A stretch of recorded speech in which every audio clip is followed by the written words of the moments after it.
doing a design and you want to stitch on the side of a cap along with a design that's going on the front of the cap, there's a couple things that you need to do. So right now I have a design that's going on the front of a cap. First of all, I'm going to turn it off of the 3D stitch view.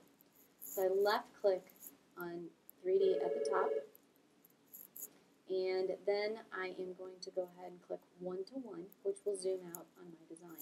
It will bring it to 100%. I'm going to zoom out, and what I need to know is the distance from the edge of this design to the distance to the edge of the design that's going on the side. I need to measure that out, and that's where I need to place, my side design. So once we figure that out, let's go ahead and type in a name. I'll go to Insert Text, and I'll type in a name, and we're going to type in the name Volley. Now, it all depends on which side you want to go. If you want to go to the right side, think about looking at the hat. This would be to the right side, and that would be to the left side. So we're going to highlight that, and we're going to change the size to something smaller, and we're going to go ahead and press OK.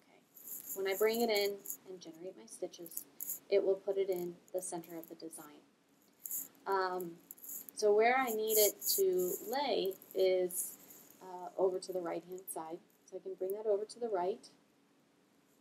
And I also need to see where that's going to lie to the edge of the cap. Where is this going to fit in relation to the edge? Do I need to align it on the bottom here? Do I need to line it up here? So on and so forth. So you need to figure that out as well. In order to make sure you've got the distance correct, you can utilize your grid. If I go to View and then View Preferences, and I go to the canvas setting, I can change my grid spacing. And if I want to put inch increments on the X side, I can just do 25.4, and I'm in millimeters. I'll press OK. So now it's an inch. Each horizontal line, or each vertical line, represents an inch in between. Let's zoom in here on this guy right here. And I want to make sure it's exactly 3 inches. So what I'd like to do is go to the outline view, take my guide, and left click, hold, and drag, and line up the line with the edge of the volleyball, as well as the bottom of the volleyball. I let go, and once I let go, my line now lines up.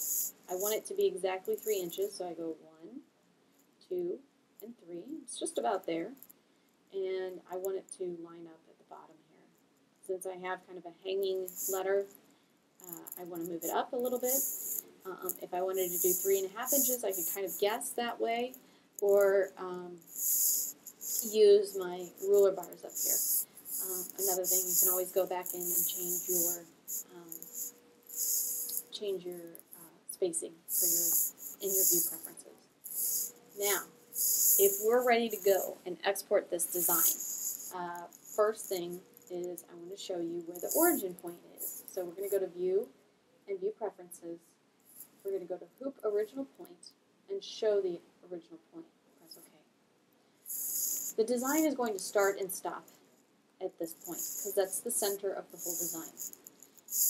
It's usually hard to line that up, especially on a hat. And that's because, that would be kind of on the side of the hat, kind of, where the hairline is when doing a split design.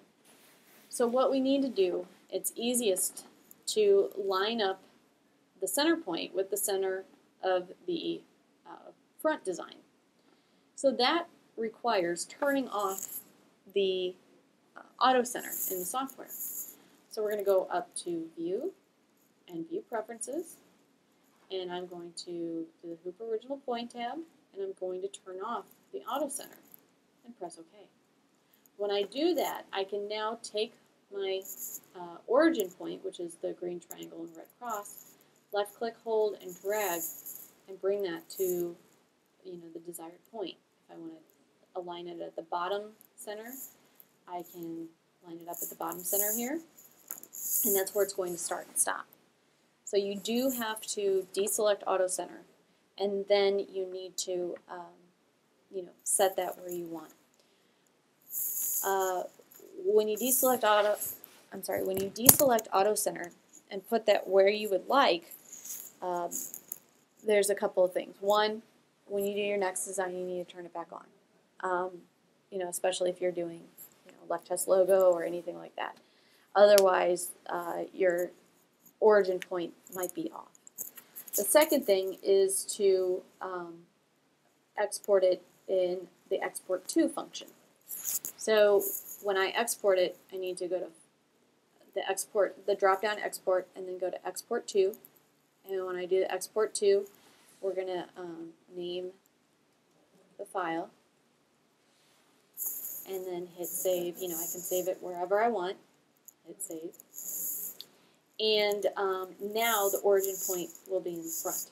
And then after it stitches this, it's going to rotate over 3 inches and do the name. So you always want to make sure you use export to, and then you want to turn off the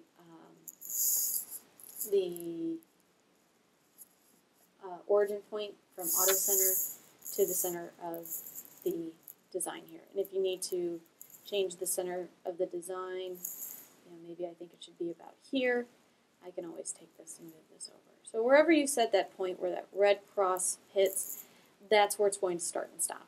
So again, make sure you use that export to function when you do that. Hope you enjoyed the video. If you have any questions, please contact us. Thanks.